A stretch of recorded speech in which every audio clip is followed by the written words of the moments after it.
We're less than 2 months to the worst songs of 2025. Start making those predictions. It couldn't happen without people like you. Or more accurately, people like this. Become people like this. Support the habit at patreon.com/doseofbuckley. This is Musical Autopsy. My most recent dissection of a band went somewhat well, so let's try that again. Today on Doc Buckley's table in the musical morgue, it's the new, lady-fronted Linkin Park. I let you cut me open just to watch me bleed. Gave up who I am for who you wanted me to be. Don't know why I'm hoping for what I won't receive. Falling for the promise of the emptiness machine. So, the reason I wanted to do this was, it's been just over a year since Linkin Park reformed and announced that Emily Armstrong would replace the deceased Chester Bennington. Earlier this summer, Mike Shinoda, the guy who does the rap parts, did an interview where he said, there were people who lashed out at Emily, and it was really because she wasn't a guy. He made these comments shortly after the band had to move from the 56,000-seat Dodger Stadium to the 18,000-seat Intuit Dome because ticket sales were so shit. They started offering tickets at other upcoming shows for $40 because, again, ticket sales were so shit. And they had to cancel 2 shows in Brazil because, do I need to say it a third time?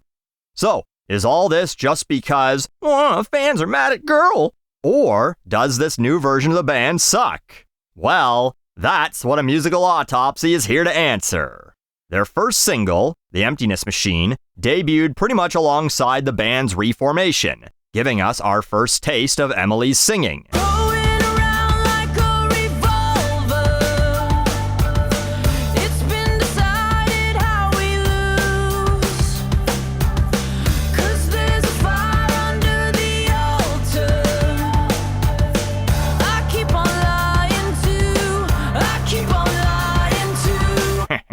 It's pretty good, sir. Listen, I totally understand why Linkin Park fans may feel that replacing Chester is disrespectful. Or maybe they didn't like that Emily was a Scientologist who supported a rapist at his trial, if we're splitting hairs. But she's got a powerful voice, and this is a solid driving or workout song. There are a bunch of just slightly strange lyrical choices on the album, though, like going around like a revolver. A revolver doesn't go around, the cylinder spins. Same with the song, Heavy is the Crown. This is what you asked for, heavy is the crown. Fire in the sunrise, ashes raining down. Try to hold it in, but it keeps bleeding out. This is what you asked for, heavy is the crown. That's, it's not the saying.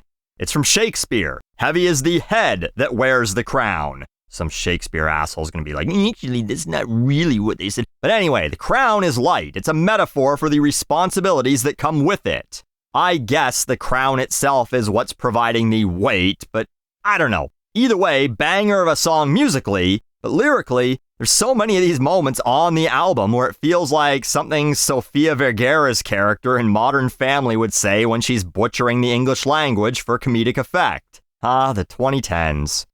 You can't make jokes about English as a second language no more. But there's also the song, Cut the Bridge.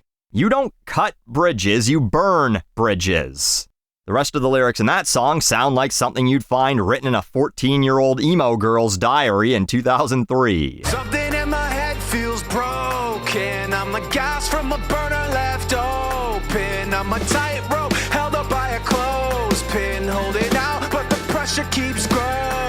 The lines in that verse just seem out of order.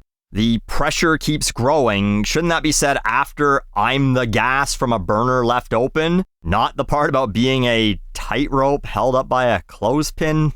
Again, really funny when you imagine a nearly 50-year-old man is writing this drivel. But musically, I like this one too. In fact, I kinda like this whole album. What? Buckley likes something? I'm really not that hard to please. Some distorted guitars played at a fast tempo, yell some bullshit in a voice that's not too screamy or too guttural, and I'm into it. What's interesting to me is that this feels way more like old Linkin Park than, say, their 2017 album One More Light, which is a wet pile of used tissues, which we can all understand why now, but it featured a song called Heavy, that's not, and a song called Sharp Edges, that's the dullest song imaginable. Fucking acoustic guitars and a clapping beat that sounds like they ripped off George Ezra. That whole album does not feel like a Linkin Park album at all. Meanwhile, From Zero is exactly the sound that Linkin Park fans have been missing since like 2007, when Minutes to Midnight gave you Given Up and Bleed It Out. Then you spent a decade and a half suffering through soft-serve shit like Castle of Glass or Burn It Down. So it's kind of funny if old fans aren't giving this a shot because, you girl cooties! Even the slowest songs on From Zero aren't that slow. I'll take Overflow and Good Things Go over whatever the fuck Battle Symphony was any day of the week. There's an album cut that's better than anything they put out in a decade.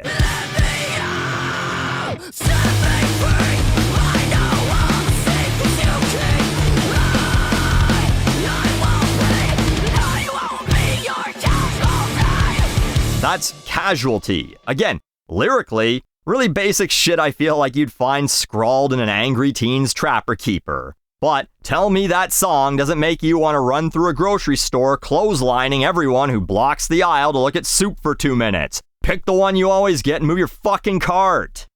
So then, in an attempt to double dip, give the fans even more value for their dollar, they released a deluxe edition of the album earlier this year, adding 3 extra songs including Up From the Bottom, which, I don't know why, but I get real sea shanty vibes from it. You keep me waiting down here, so far below, staring up from the bottom, up from the bottom. I'll try escaping, but there's nowhere to go. Staring up from the bottom, up from the bottom. If only I could play instruments, I could demonstrate this. Someone asked Mac Glocky to do If the Dropkick Murphys wrote Up From the Bottom. You toss some fiddles and tin whistles in this, and you'd have yourself a real song to drink grog to. But again, this is the best Linkin Park's been in 15 years. If you're gonna write rap rock songs that are pretending to be deep but are as shallow as both A Puddle of Mud and The Puddle of Mud, at least make it fast and heavy. Let you cut me open just to watch me bleed. Gave up who I am for who you wanted me to be. This lyric, which both Mike Shinoda and Emily Armstrong perform in The Emptiness Machine, makes me laugh because who they were is probably exactly something they should be giving up.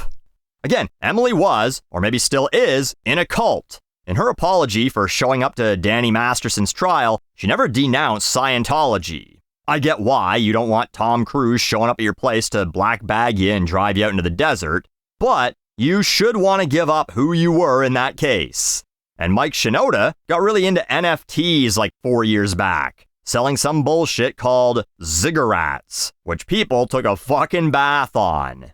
Here's a great one. Someone bought this JPEG that comes with a song that's been slightly remixed 1,000 times for $80 4 years ago. It's been passed around, with the last sale a couple weeks ago going for $4.35.